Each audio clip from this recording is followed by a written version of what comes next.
simple to chalk some of what you just described up to just being a fragile group, maybe lacking some confidence right now? And we've been kind of saying that for a while. That's part of your job. It's what you get paid for. Show up, do your job, and when we have to do it, more consistent with more bodies and more people. That's for us. That's something that we gotta. It doesn't get any easier. We're going into Colorado, so at the end of the day, it's just find a way individually first, come out and put your best foot forward, and then as a group, we need to be more consistent throughout the 60 minutes. That is certainly what they will be searching for tonight as the Winnipeg Jets road trip through the Central Division continues. I'm Sarah Lesky. He's Jamie Thomas. Thanks so much for joining us as we get you ready for tonight's game against the Colorado Avalanche, the #1 team right now, cruising their way through this season. The Winnipeg Jets have had tough challenges up to this point, but they have not remarkably faced the Avs yet this season. The first of 4 meetings goes tonight. Before we get going, James Robinson with a good one. I forgot where he parked his Tauntaun. Do you remember Tauntauns at all? You didn't watch Star Wars, though, did you? I'm so sorry. So I don't remember where I parked mine either. Does that, James? did I make? I know exactly where you're going. Hi, everybody, by the way. I just wanted to make sure. I was just clarifying where we are today. So you and I are like far apart again and everything, except standing beside each other. It was a very challenging game the other night in St. Louis. It absolutely was. I did not see that coming at all. I know this team's been up and down, but I'm like, okay, Hellebuck's back. They looked a lot more like themselves. They were up and down against Ottawa, but I'm like, okay, whatever. But they played such a good great game against Washington. So for watching the first period go down, I'm like, holy cow. Because the thing that I was thinking of was the 3 games we played in St. Louis last year, which did not go well at all. I'm like, there's no way that happens again. And there it was. The physicality wasn't there, but the opportunities that St. Louis was producing and getting in that opening period through 40 minutes was like, my mind was blown. I did not see that happening at all. I did not see them getting shut out. I did not see them not being able to generate anything till the 3rd period at all before the game started. Yeah, it's unfortunate the way that things went down in St. Louis. And as mentioned, I mean, that certainly thought St. Louis proved to be a tall task. Yeah. And a challenging opponent in terms of what the Jets were up against earlier this week. My goodness, with what they are facing Colorado tonight. They cannot play the way that they played in the first 2 periods against St. Louis, against Colorado, because they could be down 5-0. Yeah. In short order. But with this team, how this team works, Sarah, though, is like you are expecting them to have their hands full, and then they'll play the best game of the year. And that's what people are hoping for, obviously, with this one. Morning skate is underway down in Denver with the 1-hour time change right now. Mitchell Clinton's going to join us momentarily, so we'll be able to ask him whether or not we see any changes to the lineup or the lines at all. They did not practice yesterday. It was supposed to be a scheduled practice, and then it did not turn out to be one. So maybe there'll be some insight on there, or at least as the day goes on. I saw Mike McIntyre on Winnipeg Sports Talk yesterday with Huss, and he was saying that that's one of the things that he was looking forward to having the chance to ask Scott or Neil about, why the decision was made to not practice. So that'll be something that we'll find out later on this afternoon. Murat Ates will be joining us around 12:50, talk a little bit more about the Jets as we focus in on it. But before we get to Mitch and bring him in, we do like to get the conversation going. Holidays are coming. And, the Jets, obviously, the challenges are there on the ice. Yeah. We know it. But that does not diminish our holiday spirit. Absolutely not. It does not. The Christmas tree is going up in True North Square right now. Well, I thought you meant at your house. Oh, it was up a long time ago. Yeah. Ours was up mid-November. Like always in the mood. Me and Perfetti talked about this. I talked about this. I could do this.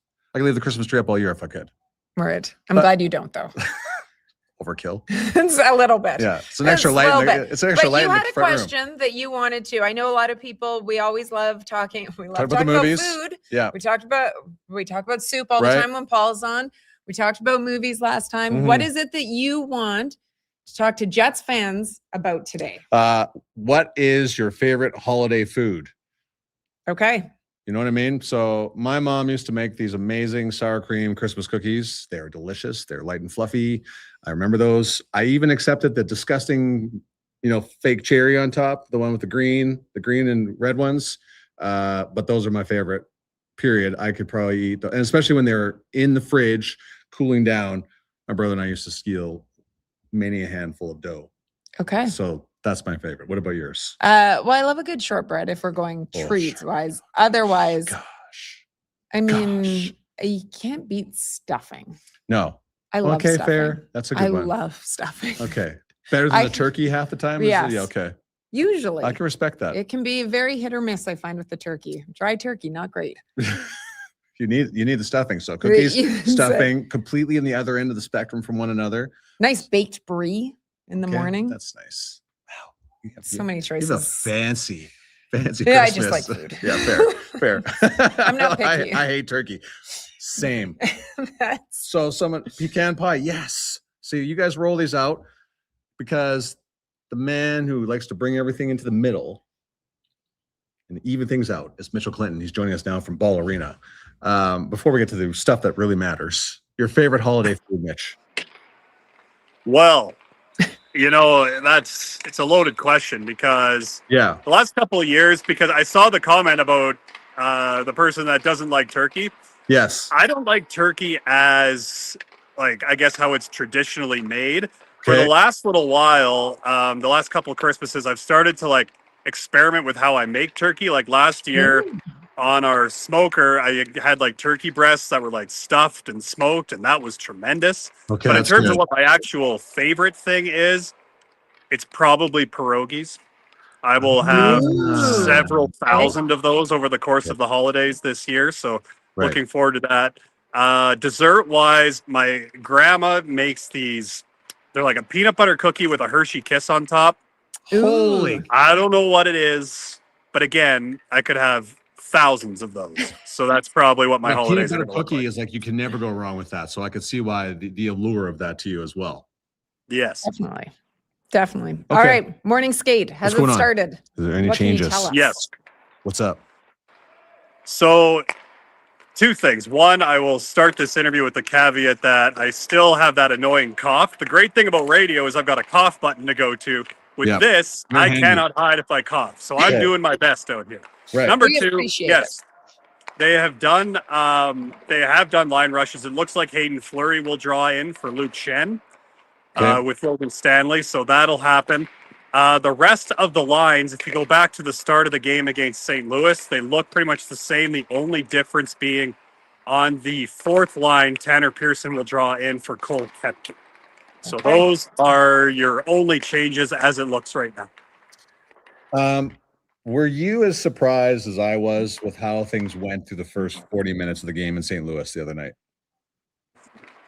Yeah, and I know in a lot of the post game there was, talk about how Winnipeg didn't really have a good start and they didn't like certain things. I didn't mind Winnipeg's first 5-ish minutes. Yeah. If you look at natural stat trick in terms of the 5-on-5 shot attempts, I mean, it was relatively even at that point. Neither team was really taking over the game. Then, yes, St. Louis had their 6-7 minute push. Yeah. Excuse me. And those are the parts of the game that I think Winnipeg's trying to get out of their game, because I know they don't like to look back to last year because this is a different team, but it didn't really happen that much. And if it did, Winnipeg was really good at responding. And I thought, the tail end of the first period, Winnipeg got better. They kind of got to their game a little bit more.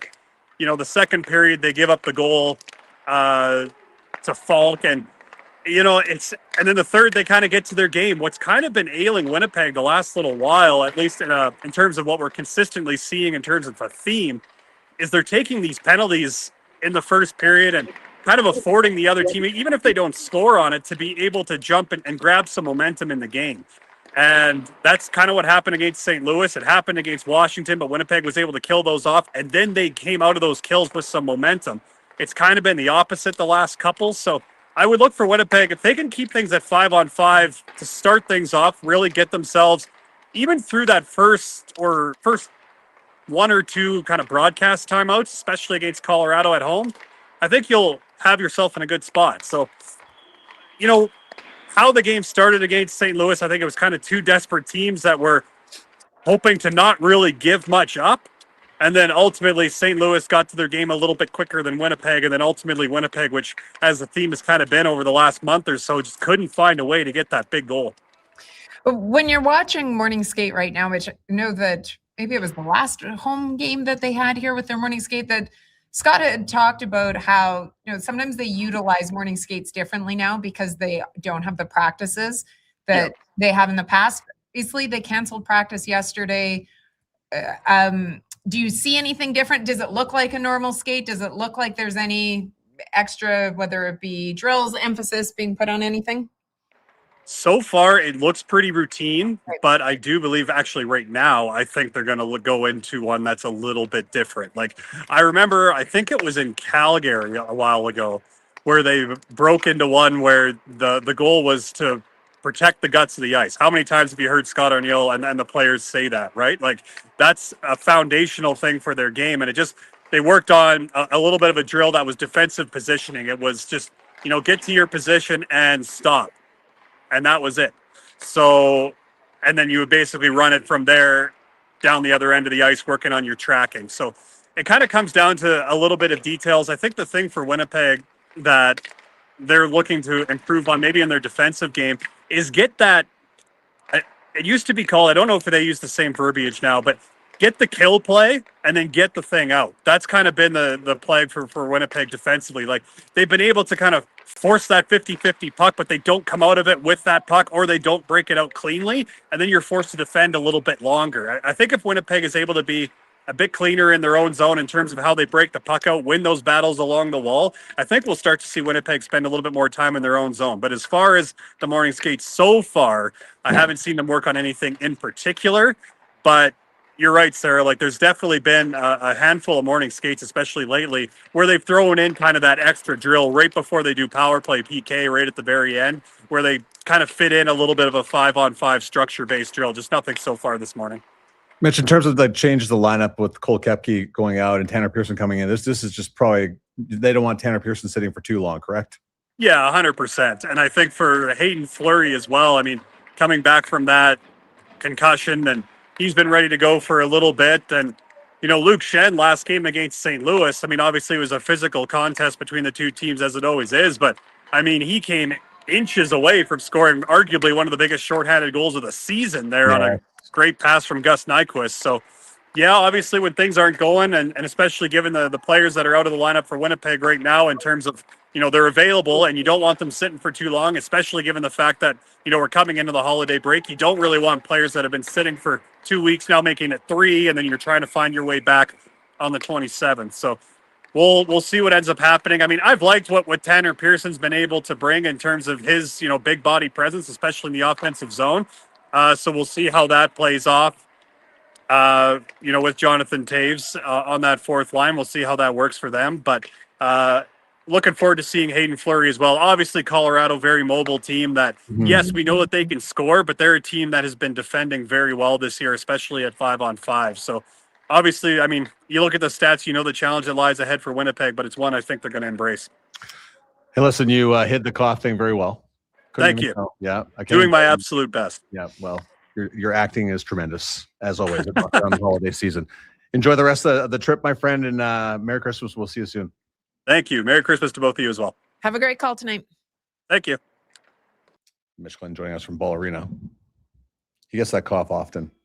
Yeah, well, this time of year, Mhm. I feel, and this year it lingers. Yeah. I just feel, if any of you out there have had to deal with it, or you have kids that have, I just feel as if it doesn't end quickly. It seems. I like this one. Make sure Paul eats some beef barley. Yeah, well, chicken Yeah. noodle didn't work out. So Nope. beef barley. You know what? We I should believe send him a text. this person was doing was ranting on about it being beef barley, and you're right, it was the last time. So I love how you guys pay attention. Yes. You guys are on it all the time, so appreciate that, and hopefully Paula does have the beef barley and start something, because this is just the Jets. They'll have a tremendous game tonight. For it. Well, When the dark clouds going to settle in, and the sun comes through for a bit. Sun comes through. So like huh? emotions. Whew. Yeah. I like it. Did a lot of Jets, Christmas concerts. I think. a lot lately, huh? Yeah. 7-9-1 on the road of the Jets so far. 13-0-2 are the Avs at home. Hard to believe they have not lost in regulation yet. Let's take a quick look at the December calendar that remains for Sure. the Jets. So Whoa. they've got, after tonight, they have one game left before the holiday break. That is against Utah on Sunday. And then when they come out, 3 games to close out 2025. And I mean, especially those first 2 out of the Christmas break, what juggernauts. Minnesota Wild have been on a tear this season anyways. Of course, they acquired Quinn Hughes, so it's a different looking Wild team since we saw them last. And then Edmonton's Edmonton. Edmonton is Edmonton. And then they close out the season in Detroit on New Year's Eve. We talked a lot about that so far. I got Mitch's opinion. You gave yours as well on the loss against St. Louis. Slow start in that sense of not being able to produce was a factor for them. Here's what the Jets said, or at least several of them, after the game in St. Louis the other night. 1-0 game. How do you feel you guys played maybe first of all overall as a team? Well, I mean, not very good, obviously. We didn't win. We need to play more like we did in that third period, and feel like we had more desperation in the third, but fell short. We'll look at everything, but to a man, we gotta step up and prepare better. And I think our starts haven't been great. Definitely work on that, and it's one shift on, one shift off. It kind of seems like here, so it's been going on for seems like a long time here, close to a month, and it's not the way we want to play, and it's just keep going on. So we got to find a way to get out of it. It does look like you up the urgency in the third period, but I guess is the concern why it took that long? Yeah, obviously there was a push on, but I think there was more than anything the other 2 periods there were spurts where it'd be 5 minutes where we were doing the right things, 5-6 minutes, and then all of a sudden, man, we weren't. There was 5 or 6, 8 minutes where St. Louis just took the game over, and gave up some rush chances, and then first period we gave up 8 chances on 1 shift. But the third period, there was looks, we had opportunities, but at the end of the day, we didn't get enough pucks through. St. Louis did a good job of getting in lanes, but we didn't do a good enough job of, especially when it got to the top, RD finding a way, to get that down to create that sort of the chaos around the net. So you can hear Scott Arniel. There was challenges. St. Louis was collapsing in front of the net, which they were very good at last year in the games that they won in the playoffs. So I think it was just they saw the same things that I kind of saw. There wasn't the urgency. Then there's that one stretch. I think they hit the crossbar of the post, and there was like 7 consecutive shots. And they weren't just just shooting the puck in the net. There were some grade A scoring opportunities. That's where I like, holy cow. And if it wasn't for Connor Hellebuyck, it very well could have been like 5-0 after the first period. So there's my concern. Can't do that. Yeah. Especially when you like come off 2 games where you're almost where you're at. You're healthy again. You have Connor Hellebuyck back. That to me is like Captain Obvious. You would like to reduce that stretches of that 5 minutes where it's just a disaster in your own zone. Sport Logic numbers coming out of that game. Slot shots, 19-8 in favor of St. Louis. High danger chances, 23-14 St. Louis. Scoring chances off the cycle, 13-8 St. Louis. Rush chances, 12-3 St. Louis. Odd man rushes, 10-3 St. Louis. So that's the stuff. Those last 2 ones, two stats is just the ones they did not give up at all last year. That was a focus. And you said that earlier, and not in the first 12 games, obviously, but these rush chances, they're giving up way more of those. And Colorado is fast, and they move the puck. And here's the other thing too: Colorado is like one of the best defensive teams in the NHL right now. So heard Mitch say that. When you think of them, you're just like, they're a buzzsaw. They're going to score a ton of goals on you, but they defend well. They've got great goaltending. Goaltending was kind of like a Achilles heel for them for a long time. So and only, like you said, no regulation losses at home. Well, so dating back, you mentioned their ability to score. Dating back to November 1st, they've scored at least 3 goals in all but 3 of their games, 4 or more goals in 18 of their 33 games this season. So they do not score. I think it makes sense that Hayden Fleury draws in as well, if looking for somebody that, he needs to get in at some point. Also, when you look at the style of game that you're expecting to see from Colorado, the speed that goes along with it, seems like a good game to get him back in, be in place of Luke Schenn. Just for those of you that want to know, I messaged during those interviews that we were playing, I messaged Paul Edmonds Okay. and I said, the people have spoken. They say eat some beef barley today. And he said, indeed, back to beef barley today for sure. So there's your soup. So there you go. update. If they win, beef barley going forward. Yeah. For the one and only Beef barley for the Mr. win. Paul Edmonds. Yeah. You look at the Jets. Well, they've struggled in a variety of different areas, but 4-5 is their record versus the Central Division. They were 19-7 last season, And have always done well against the Central. They always have done well within their own division, but shut out 4 times already. The only team that's been shut out more this season is the New York Rangers. And even if you predicted that there was going to be a drop-off this season after the way that last season went, I didn't come into this season thinking that they were going to repeat as President's Trophy winners, but I don't think that I would have predicted either that obviously the offensive struggles that they would have had and to be shut out 4 times already. Certainly not what we would have expected. They have struggled. They currently have 32 points, tied for the lowest point total that a Jets team has had prior to Christmas since moving to Winnipeg. So hopefully 2 points tonight will change that, but certainly it has been a struggle. You know who's never shut me out ever? Who? Murat Ates. That's because he's too nice. Well, hi, everybody. When you came in like that, I'm like, he sounds like he's dying. The cough that Mitch was holding back, I sounded like that. I thought, anyways, neither here nor there. Welcome to the show, my friend. Thank you so much for doing this. Quick question off the top. I asked this to Mitch a little bit earlier. Were you surprised with the way things transpired in St. Louis to start off this very important road trip through the Central Division? Yeah, I think it's fair to say I was surprised. I know Winnipeg was frustrated by the way it had given up that lead against Ottawa, Jamie, and we were all watching that thinking, oh, geez, they let a point slip away that night. They're going to come out against St. Louis and they're going to be dominant. They're going to impose themselves on the Blues, at least to the point of scoring a goal. And for me, I will say I was surprised because I thought that it would be one of the best games of Winnipeg's season. And instead you had some real tough sledding. Arniel talking about a shift with 8 chances against on 1 shift, and that's your top line. And you're really hoping that this is a moment the Jets dig deep and find another level. And we didn't see it that night. There's been so much talk about the second line in whatever different incarnation it's had. And we've certainly seen Scott Arniel try to shift things around in order to get it going. In your mind right now, with the players that are available, what would you like to see as the second line? Or do you think that this gives the Jets the best chance and it's just a matter of time? Yeah, I think Winnipeg's kind of stuck between a rock and a hard place right now with a first line that is generating offense, and you can count on Kyle Connor and Mark Scheifele, Gabriel Velarde to score and produce for you. And beyond that, you're not really getting enough. And Scott Arniel has continued to bet that, hey, the top line is going to do enough. Somebody else in the bottom 9 is going to get going. And then we'll have 2 lines, and maybe Velarde will go up and down a little bit to help those other guys. But it hasn't worked yet. So if you're looking at, to me to say, well, what else can you try? It's something Winnipeg really hasn't done. And that's splitting up Kyle Connor and Mark Scheifele. I have faith in those players. I believe in those players. They're so offensively dynamic. And yes, they have chemistry. Yes, they see each other really well. But Winnipeg is on a really tough slide. And I think that to the extent that each one of them can kickstart 2 separate lines, you at least need to see. You need to know if that's possible.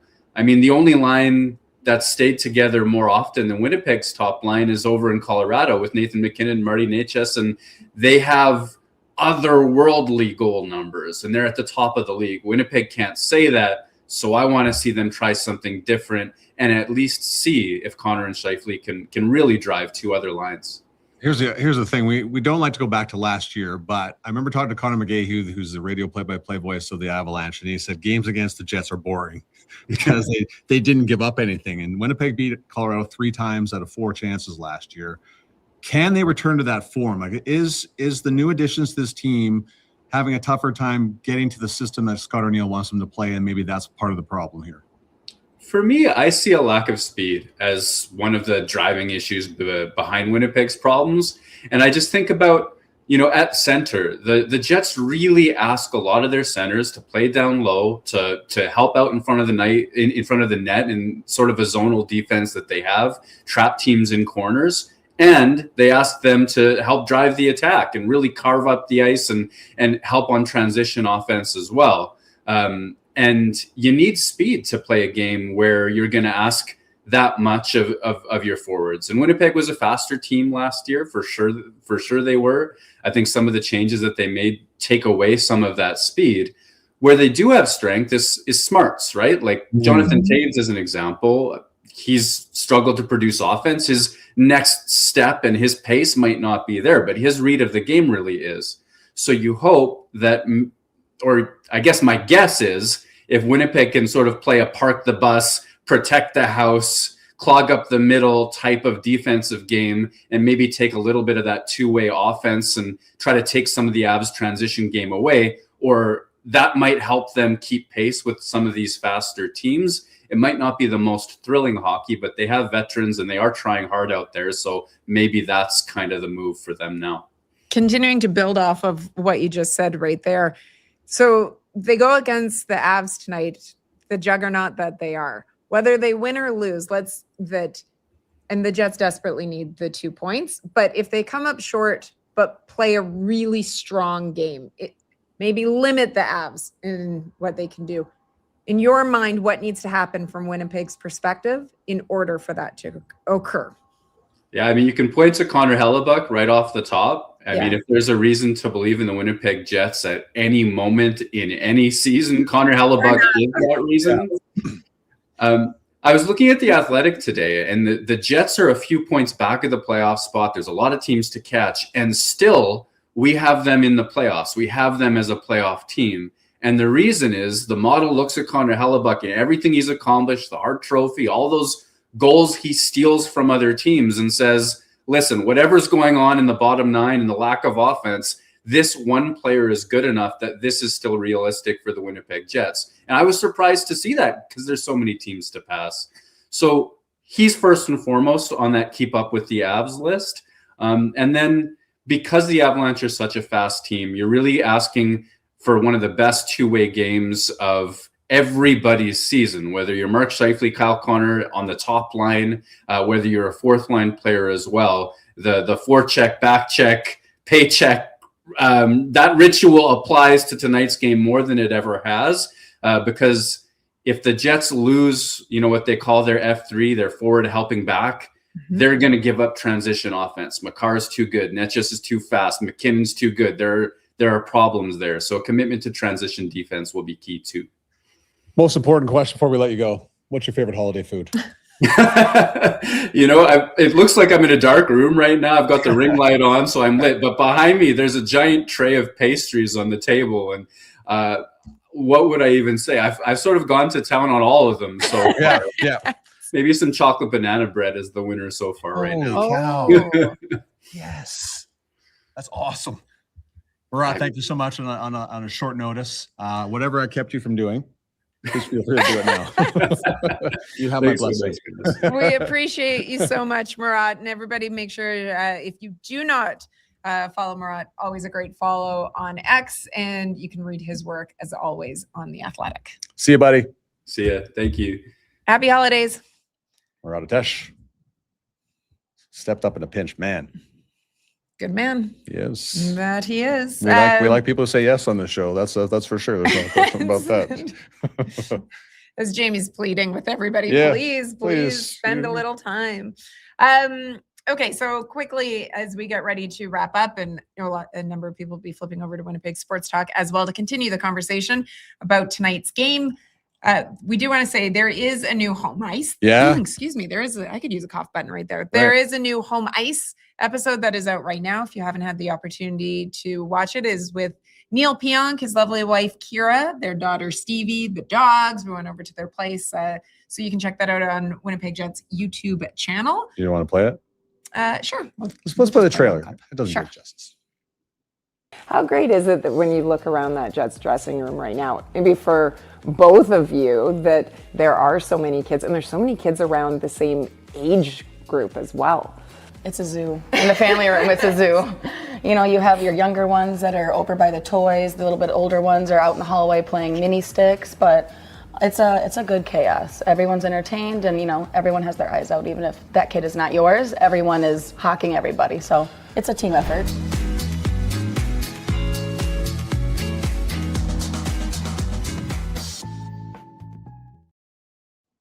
As I said to Kira, it does take a village. So there's always great to see so many kids that are running around here. I also talked to them about those fantastic Halloween costumes that the Pionks had this year, Backstreet Boys and Spice Girls, and more. So really enjoyed that one. It is a very busy show in terms of the Jets on TSN, because also in the first intermission, there is the newest episode of Runway. Okay. So it's So great. we'll have the trailer for that on the next show?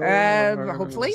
Or a clip from it, I should say. Yeah, hopefully a clip from that. And then also in the pregame show today, so similar to kind of home ice runway, the Manitoba Moose, if you haven't followed it before, do a great series called In Antlers. That do great. That take you along with some of the key players on the Manitoba Moose so that you can get to know them better. And the latest one, the one and only Braden Yeager, and it comes out on the pregame show today. Awesome. Here's a clip. It blew up. Good evening and welcome to Canada Life Center in downtown Winnipeg, Manitoba. You know, there's mom, there's brother, there's grandparents, uncles and aunts. So it's just like, oh my God. As the Moose pick their way forward, Suttner a long outlet for Barlow into the zone. He's got a man right up the middle, and they score! Braden Yeager! Seeing his first goal as a Manitoba Moose, in his first shift, I mean, that was pretty cool. Looking on the score sheet, like, oh my, he scored.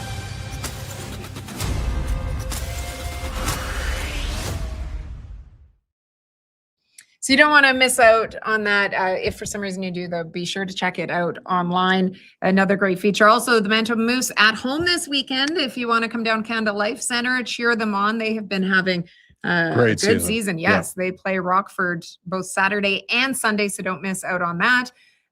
Braden Yeager, 4 goals, 13 points in 26 games so far. So he's been adjusting to his first year in the pros as well. So lots of great content. See, I know that there's a lot of disappointment and frustration with how things have been going with the Jets. There's a lot of positivity out there. Someone put on here in the comments, slumps are the same as streaks. They don't last forever. So here is hoping that the Winnipeg Jets are able to start to turn the tide tonight. Certainly 2 points against the Colorado Avalanche would go a long way. As mentioned, this is the first of 4 meetings. It's too bad. Did you know when their other meetings are? March 14th, 26th, and 28th. Should jamming them all together. Just jam. It's too bad it's not spread out just a like little bit playoff more. series. That 100%. But we'll be looking forward to that. If you didn't catch Mitchell Clinton's updates that were happening live from the rink, it looks like Hayden Fleury will be in for Luke Shen tonight on that third pairing alongside Logan Stanley, and that Cole Koepke is out and Tanner Pearson draws in on that fourth line. Great job by you, the viewers and listeners. Appreciate your insight on what you like at the holidays when it comes to food. Can only imagine what food question Jamie will come up with for Sunday. Oh boy, it's going to be good. 12:30. Yes, we'll see you then. It's the final one before the holiday break. Yeah, it's going to be. I'm hungry. So am I. The Jets play the Utah Mammoth on Sunday, but of course, before they get there, they play the Colorado Avalanche tonight. Hope you enjoy the game, everybody. Thanks so much for checking in. As always, love to see your comments in the chat. Make sure that you join us on Sunday.